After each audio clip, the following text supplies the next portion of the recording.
What is up, everybody? Welcome to the Payoff Pitch presented by Fantasy Phenom. I'm Kyle. That is Mike. A more somber note to open the show today with the news of Houston.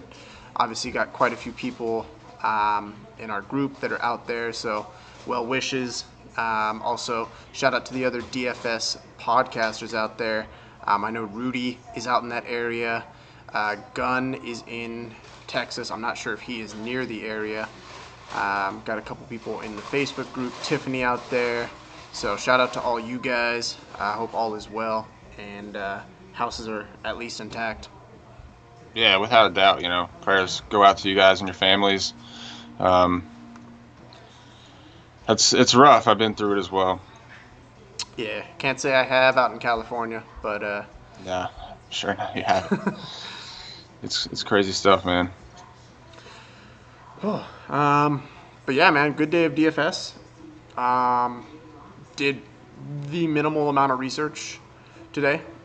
Just working on the house. But I did highlight the pitchers I was looking to play today. I can't say I was looking at Carrasco. I didn't want to attack the Royals enough with their strikeouts, but he had an amazing game. Loved Tanaka and Chris Archer, who both had good games. Unfortunately, Chris Archer lost his win because of the bullpen. So that one hurt him, but he, I believe, had like 25 DraftKings points, which was good. Loved Tanaka's spot today. Seattle's been really, really cold this series.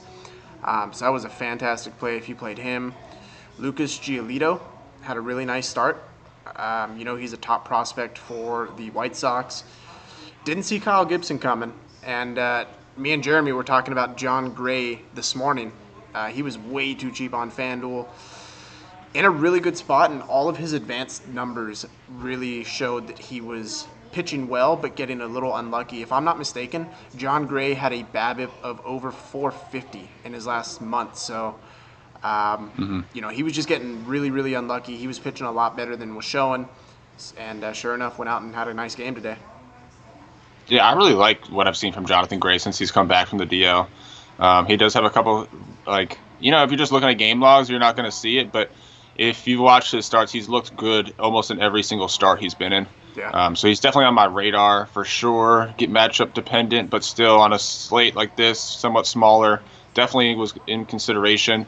It feels good to be off, man. It's been a rough weekend for me. I haven't been able to do much as far as DFS, and I don't normally play these Sundays, and I didn't even have a chance to look at anything this morning.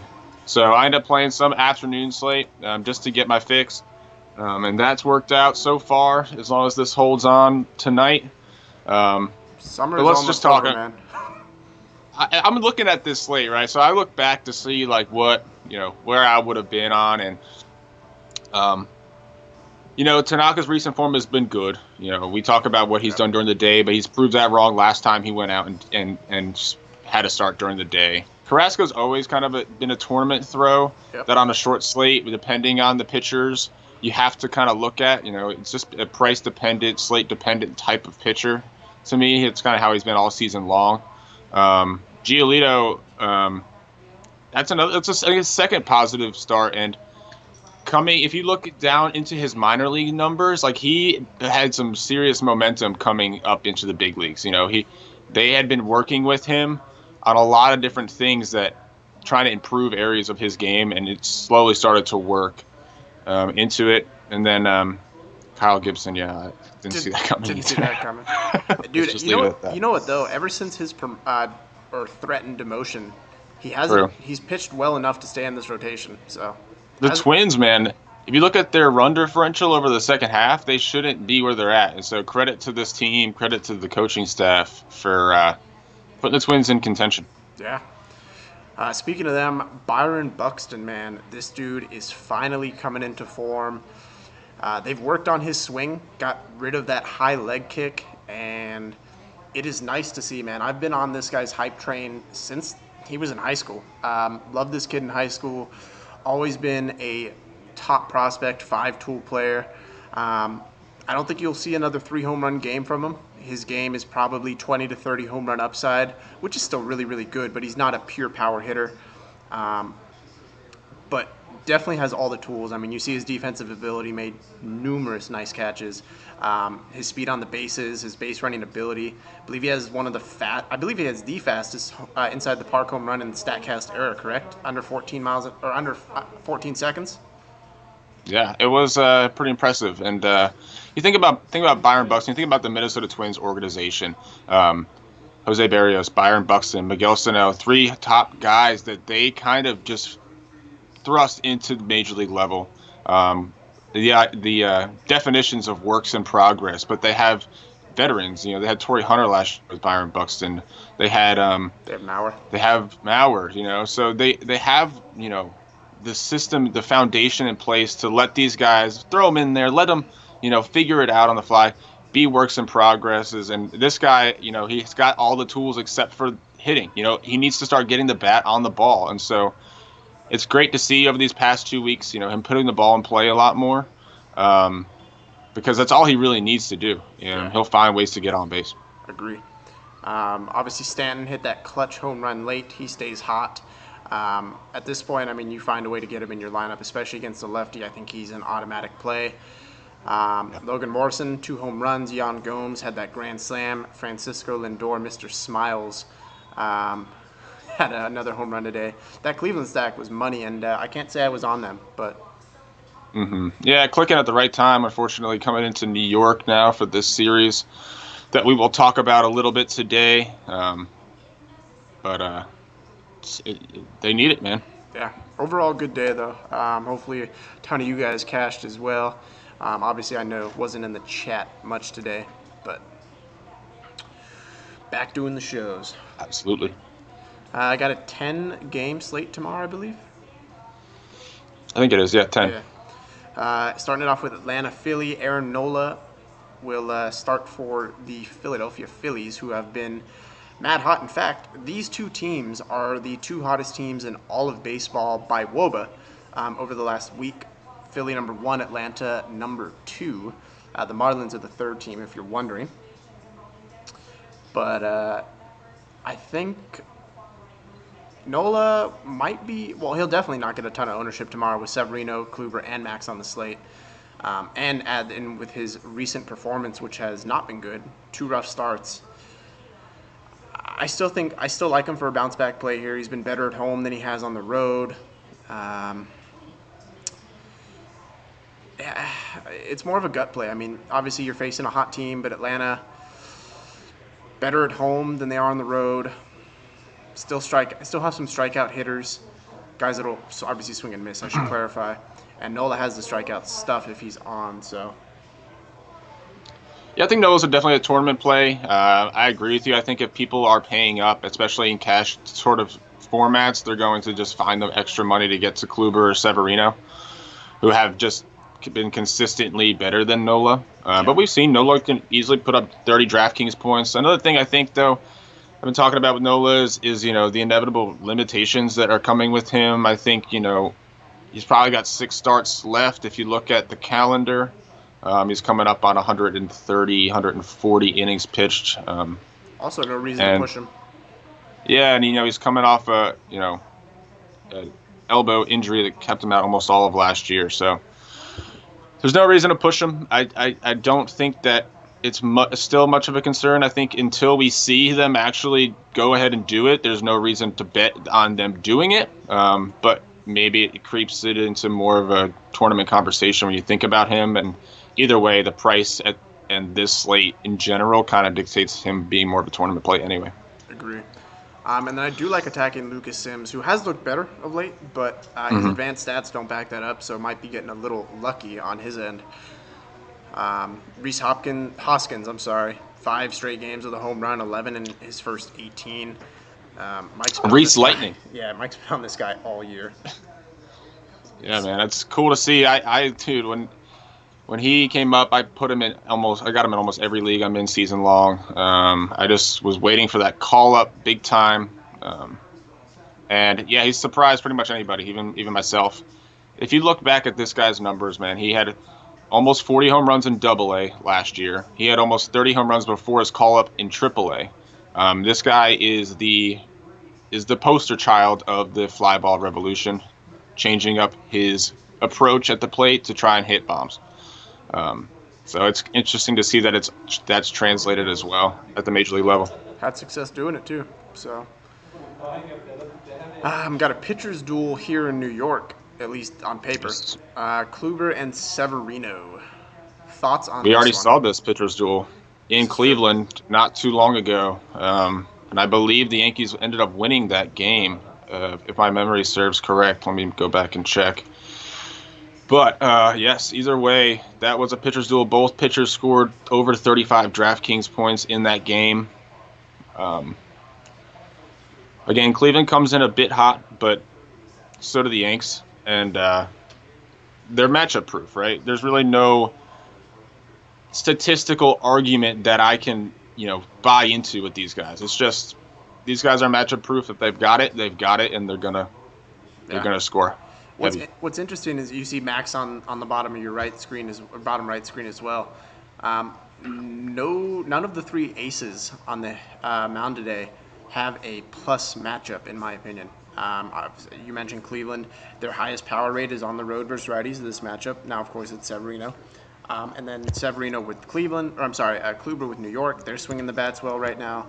And then Miami, right? Miami's the third hottest team in the majors over the last 7. So none of these aces have a bona fide must-play matchup. So you're going to have to kind of pick and choose. Mm-hmm. No, I agree. Especially with how cold Washington's been of late, it's like, is he going to get the run support even with Max? And so, that's true. Especially with all three of these pitchers too. It's like the Yankees and the Indians are playing, aces as well. So, definitely sketchy propositions. What's Max's price on DraftKings? He's the most expensive guy, 14-1. Kluber is 13-1 and Severino's only 11-5. I quite honestly could see Severino get the most ownership. Max obviously coming off the DL. Not my favorite thing to do is pitch a guy coming off the DL. Kluber being 1,600 more than Severino on DraftKings and 1,200 more on FanDuel. I don't have a problem with paying down, and I quote, to Severino on this slate. Mm-hmm. Yeah, also factor in on DraftKings, there's really very limited SP2 comfortable options in cash, so I could see, taking the savings for Severino. He does pitch a little bit worse at home, and that has to do with the long ball. He's given up 10 home runs at home and only 5 on the road this season, and that is a lot to do with why his ERA is over 4 at home and only 2.3 on the road. So I think there's that to consider, but again, Kluber's playing in that ballpark as well. So definitely an interesting situation, especially on DraftKings when you have to pitch 2 guys. I think I also lean Severino to get a little bit of savings, but depending on value, if there's enough value where I can comfortably build a lineup with Kluber, I'd rather pitch him than Severino. Let me give you some stats to kind of help make your decision a little harder. K rate for these 3 guys: Max 35%, Kluber 35%, Severino 31%. Swing and strike rate: Max 15, Kluber 16.6, Severino 12.4. XFIP 3.12 for Max, Corey Kluber 2.58, and Severino 2.99. If you're looking at raw numbers just for the pitcher, I would say Kluber would probably be your choice. He also has the lowest Sierra and Max has the lowest ERA, but we don't buy into that. If you're looking at opponent, statistically, none of these teams are cold, but the Indians are the coldest of the 3 teams that these pitchers are facing, followed by the Yankees and, of course, like I said, the Marlins being the third hottest team. So to me, it is between Kluber and Severino. I just can't pitch Max off the DL. But who are you going with? I think the Yankees probably more of a plus strikeout matchup than the Indians.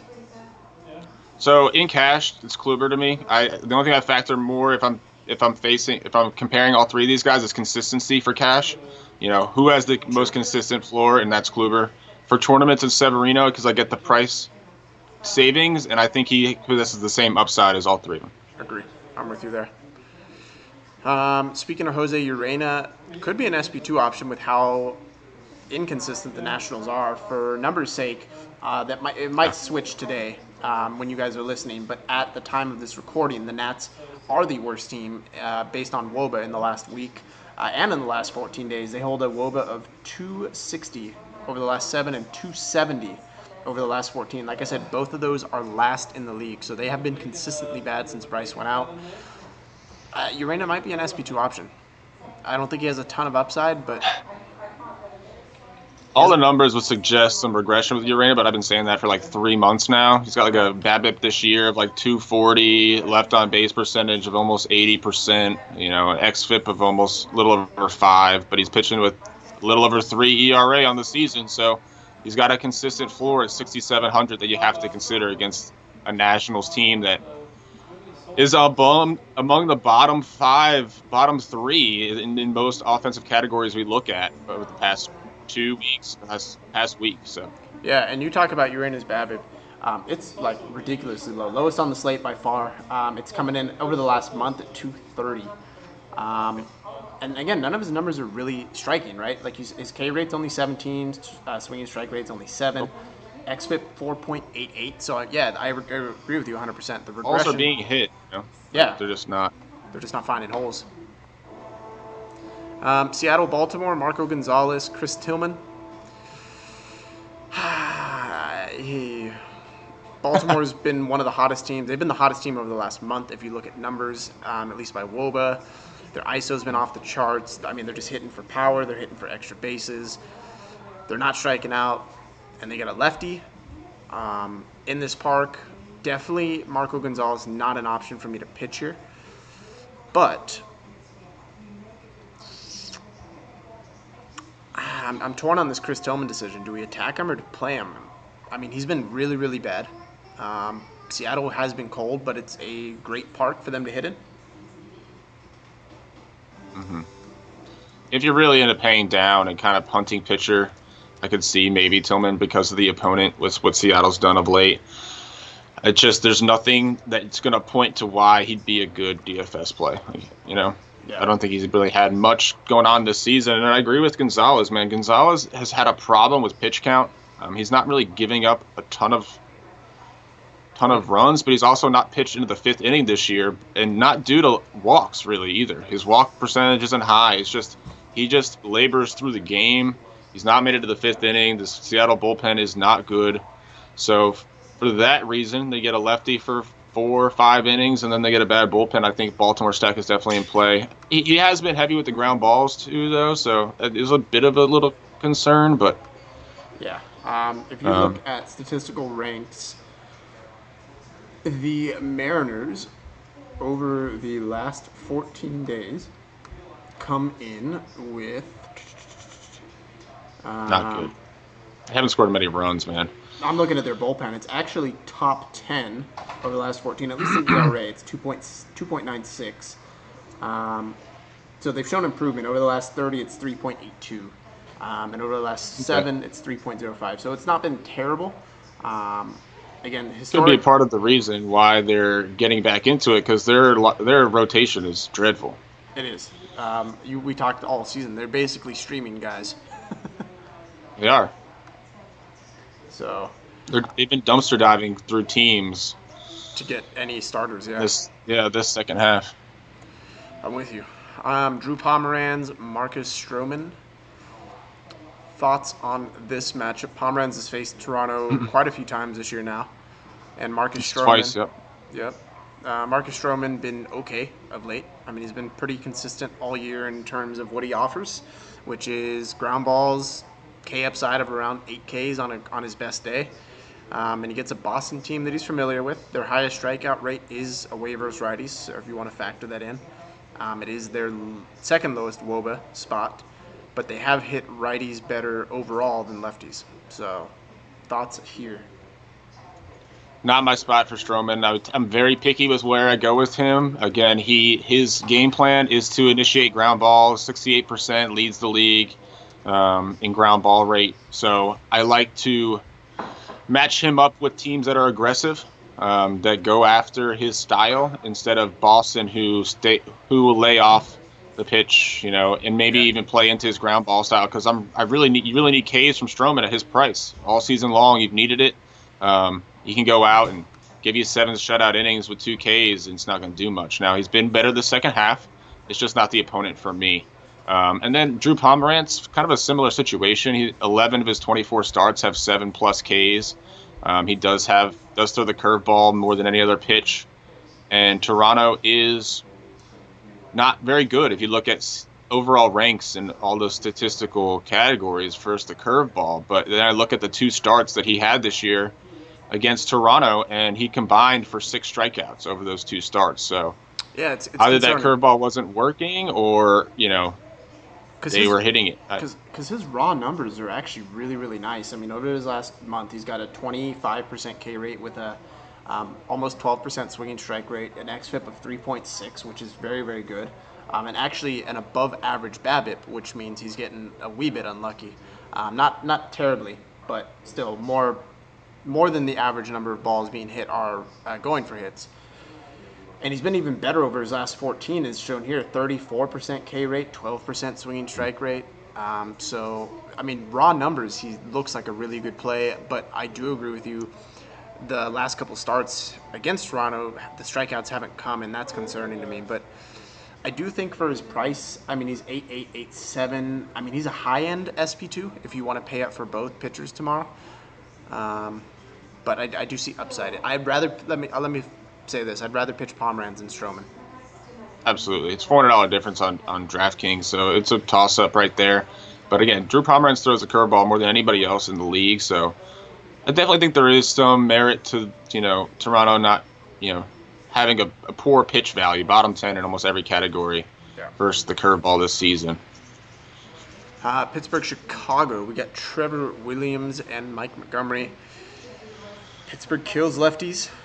They've been colder of late, so that is an issue. And Montgomery has pitched well in his appearances of late. Trevor Williams, I mean, he's been average all year. He's not a high strikeout guy. Nothing to be afraid of. I could see Chicago, who's been swinging the bat really, really well, being a good spot here against Williams. But what concerns me is his lack of fly balls and lack of hard contact. Also, got to look at where the wind is in this game before I make a definitive decision, because this is one of the parks where wind is huge. Mm-hmm. Yeah, this is just kind of interesting, this game, to me. Pittsburgh hasn't been striking out a ton all year. I think they're like bottom 5 in most categories, except for the past 7 days. They've actually lead the league in strikeout rate. If you look at it, 3 out of their last 4 games, they scored 2 runs or less. So this team's not hitting; they're striking out. So I don't know. They really didn't face quality opponents except for that Rich Hill start. And then you look at Trevor Williams of late. He's got quality, like legit quality starts in 3 out of his last 4. And that one start where he didn't get a quality start, he got destroyed against St. Louis. Quality opponents too: Detroit, Dodgers, and the Blue Jays were those quality starts. So definitely interesting game here. I think Trevor Williams at 6,300 is a savings that has some upside, and amongst a bad crew of SB2 options, I think he's something that gave me a second look, even though he gets a pretty poor opponent. The one thing he does have going for him is strikeout upside. The Cubs have been striking out a ton. Blake Lively actually had a nice strikeout performance, and he gave up some runs. But if Williams can limit the runs, I mean, there's K upside. Could be an okay day. Yeah. And I think the opposite too. Mike Montgomery's kind of worked his way back into this rotation. He went out and had 82 pitches in his last start, so I think his ceiling of pitches is kind of back 7,100. It's only $800 more than Trevor Williams, and he gets a much better matchup. So I think it's a safer SP2 option. But I don't know, interesting game all around. I agree. Real quick to touch on that, I do think a Pirate stack will be low owned and sneaky. And getting a lefty, I always like playing them against lefties over righties. So it could be a GPP spot.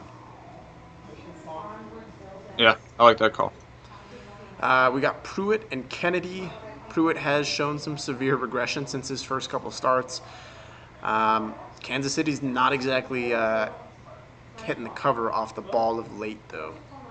What are your thoughts on this game? And then, of course, on the flip, Ian Kennedy has been super bad. We've talked about that regression bug hitting him all year, and it has hit him like a wrecking ball of late. Yeah. I don't really know why Austin Pruitt's still getting a shot here. It's almost September. Just call up Honeywell at this point. I don't really understand it. The fact that they sent down Snell instead of Pruitt when Cobb came back, and then they brought Snell back when somebody else got hurt. I don't remember what that situation was, but yeah, I don't know. Maybe they just really don't want Honeywell in the majors this year. I mean, the Rays, I think, are still in it, so I don't see why not. But yeah, Pruitt's been bad. Let's put it that way. 4 home runs he allowed against Toronto in his last start. They were like all solo shots, right? Mm-hmm. Either way. Real quick, you mentioned Blake Snell, and I have a man crush on Blake Snell. Like, I've loved his stuff ever. Mm-hmm. And you weren't on that. That was the day me and Jeremy did the lock show because you were doing your ambulance shit. But that shit. Had a really nice game, and he's looked really, really good over the last month. And the credit to him, man, that walk rate, it is now down under 6% in the last month. That is huge for him. If it wasn't for a ridiculous 6th inning where Corey Dickerson single-handedly cost him not only a 30-pitch inning but 2 runs, he would have gone probably 8 innings. He was at like 5 innings with 63 pitches. He was balling. Yeah. No, I agree. I think that's what I'm saying. I don't understand why they sent him down instead of Pruitt. And I really don't. Maybe that was just motivation. I don't know. But again, if you're not, you don't know who Brett Honeywell is. Look up what he's done this second half. Dude, he is an amazing prospect. Yeah. You know who else? Speaking of prospects, they need to make Hader. I'm blanking on the last name for the Brewers. Josh Hader. Yeah. They need to give him a shot, man. This dude has been locked down all year out of the bullpen. But I guess maybe, I mean, at this point, keep him in there. But God, that rotation can have some really nice arms going forward. Anderson, Hader. Why am I blanking on the other dude? Suter. Suter. Nelson, yeah. Yeah, man. I don't know why either. I've been talking about that all year, too. Detroit and Colorado. I think this will be your chalk stack of the game or the day. Doesn't make.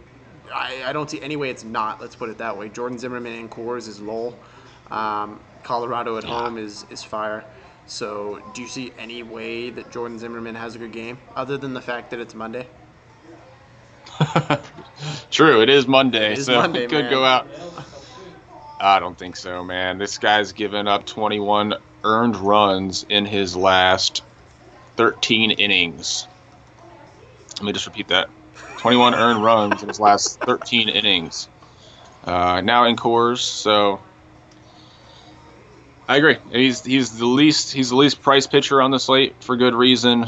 And Colorado stack will be indeed chalky. So let me ask you this. It's going to be really – you're going to have to punt like 4 positions if you want a Colorado stack and a top price pitcher. You're also going to have to obviously pay way down to SP2. Now, there's a guy on here that I think could be in play in this next game. But is it worth punting those 4 positions to get Colorado tomorrow, or do you pick between one of the two? Never worth punting 4 positions. I think you look at a 2-man stack on Colorado if you want to pay up. If there's any sort of savings at all, you can probably make a 3-man stack. Like if you get some Valaika or he's 3,600. Let's see who else would really be in here. Maybe Amarista if he plays. Is he still on the roster? Not sure. Yeah, I think he is. He's 3,300. So, again, I think you look at a 2-man stack for the high-price bats, and if you get one of those guys that want to fit a stack at cheaper, you do that. I don't think you're going to find yourself with Arenado, Blackman, and Parra, and paying up for a pitcher. But it's still doable, without having to punt too many guys. If you're paying up for pitching, you're punting. It doesn't really matter. Agree.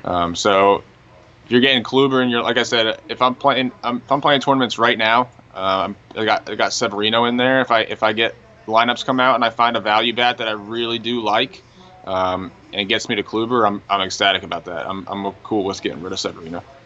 I'll take the opposite approach here. I'll go, if there's a value bet that comes out, I'll keep Severino and add in another Coors bet. There you go. You can do that too, man. I agree with that approach in tournaments too. You know my thoughts on bats. Yeah, no, I agree. I like that. Thoughts on Senzatella against Detroit? They have been really, really, really, really bad on the road versus righties, but it is Coors, not your average road game. In fact, not even close to your average road game. Thoughts here? I mean, he's pitched fantastic. He's limiting fly balls severely. That's what you have to do in this park. Is he worth a shot? Could be. I mean, no one's really going to be playing Coors bats, so I don't think it's. I mean, Detroit bats. I don't think just because their prices like they're all priced up. Upton, Kinsler, Castellanos, all 4,500 or more. Iglesias is now 4,100. So I just don't see that it being worth the price. So, yeah, I don't know. I don't think Senzatella. What's his price? Senzatella is 6,200, so he could come in as an SP2 option. So check this out. On FanDuel, he is the same price as Jordan Zimmerman at 4,500. 4,500. That's really cheap. That might be. Man, if you're going pure tournament, I mean, it's harder. Obviously, on FanDuel, you only get one pitcher, and you're talking about 3 studs on this slate. But 4,500, man, you can get all of the bats you want with a pitcher that has enough K upside. I mean, he's a 20% K rate. We saw Giolito have a good game against Detroit. Again, they're not hitting righties. They destroy lefties, but righties not the case. So I think it's worth a shot on FanDuel. I really do. I don't know. I just think there's really no K upside with Senzatella. I guess on FanDuel you don't really need it, right? And he's this second half has been kind of rough for him after a pretty nice first half. But the thing is, he's not really giving up home runs. He's only given up 3 home runs in his last 10 games. So I don't think he's going to kill you unless they start putting a bunch of ducks in the pond and go station to station type thing, you know? Yeah, I agree with that. But Detroit's just not, I mean, besides Upton, they don't really have too many bats that are killing the ball. So I do think Senzatella on FanDuel is in play. And on DraftKings, I think 6,200 is fair. A high enough upside play. I mean, it is worth mentioning that he's got, over his last 14 days and over the last 30, he's got a 20% K rate, and Detroit is striking out 25% of the time on the road versus righties. So, I mean, so Senzatella at home versus Detroit in Coors, Trevor Williams on the road versus the Cubs. I'll tell you this much. If wind is blowing out in Wrigley with how hot the Cubs are, I will pay Senzatella. Okay. It's a toss-up, man. Yeah. And then our last 2 games. This is the guy I was talking about that I really like some upside here for. I think Andrew Heaney, however you want to pronounce it, is getting a little bit unlucky himself. He's had a home run problem. But his advanced stats are really not bad at all. In fact, he's got, with his 19% K rate, he's got a 12.5% swinging strike rate. And let me put that into perspective for you. That's 0.1% higher than Severino and good for 3rd highest on the entire slate. Now pair that with Oakland, who we know is awful on the road versus lefties and strikes out. In LA, Pitchers Park. Again, inherent risk because Oakland can smash the ball for home runs, and Heaney has had a severe home run problem. But he kind of reminds me of a guy we played the other day, and that's Jake Junis. A guy, not saying that Heaney has the same profile or hype around him, but home run problem, advanced stats really don't show that he's this bad, and the matchup is there. Yeah, I think so too. I think, again, 7 home runs in his first 10 innings. He had Tommy John surgery, completely replaced the ligament. No one really thought he was going to pitch this year. This was the Angels' second in the rotation starting 2016. So just to put that in perspective, what they thought of Andrew Heaney starting last season, he was their number 2. No one really thought he was going to come back this year, so he's kind of defied that. They do have his pitches right around 80 in his first 2 starts. I think that's a barometer for where I would see him tomorrow as well. There's no reason for me to think so, especially with the Angels bullpen being what it is. They've been lights out of late. Yeah, and so I think you're looking at probably around 5 innings, 80 pitches. But I agree. I don't think I looked into his career stats. Right, I'm not really buying the whole strikeout thing. I know he's got a plus strikeout matchup, but if you look at his career over the course of his limited major league innings and his minor league, he's hovered around 20% K rate, a little bit lower at the major. Right, a little bit lower at the major league level. But he's also been a ground ball guy over the course of his career. And so we're not really seeing that of late. Again, Oakland, they hit a ton of home runs. They lead the league in fly ball rate as a team. That is, we talk about fly ball revolution, Billy Beane, that's what they're trying to do. But they're also lefty heavy. That's what they're trying to do. And Andrew Heaney is a lefty. And that's why you see those bad numbers versus lefties as a team. So I agree. I think there's definitely some worthy narratives to play with Andrew Heaney, and the price kind of allows you to do so. But yeah, 7 home runs in his first 10 innings is not what you want to see from a guy coming back from missing a season and a half, replacing his throwing arm pretty much. Yeah, and I think the theme of the slate, right, is you got your aces, and then there really isn't a safe SP2. All of the high upside guys are in potential blow-up spots. And so find the guy that's not going to get blown up, and I think you're going to cash. And we talked about it. Trevor Williams against Chicago, in Chicago. Sensatella against Detroit in Coors. Definitely not matchups you want to race to with teams with pitchers that haven't really done things for you. So maybe at home versus Oakland might, provide some safety to it. Hopefully he's not getting some hype tomorrow. Yeah, I'm with you. I could see it. And then finally, we got Samardzija and Chacin. I believe these two have faced off twice already. I think so, yeah. Back-to-back starts. Samardzija's gotten blown up by the Padres both times, if I'm not mistaken. I think he had 7 earned runs his first start in San Diego. And then I believe in San Francisco, it didn't get much better. I could be wrong. I have to double-check my stats there. But I do know he got blown up in San Diego. This is Chacin's scheduled start. However, you have to note that he left the game early during his last start with swelling in his pitching hand, and there hasn't been any update as to whether or not he will be making this start tomorrow.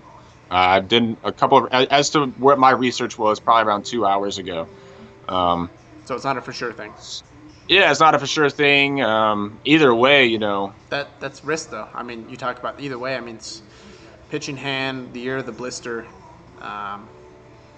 Swelling in my pitching hand. Yeah. And then 7,600 for him, too, is a little tough for me.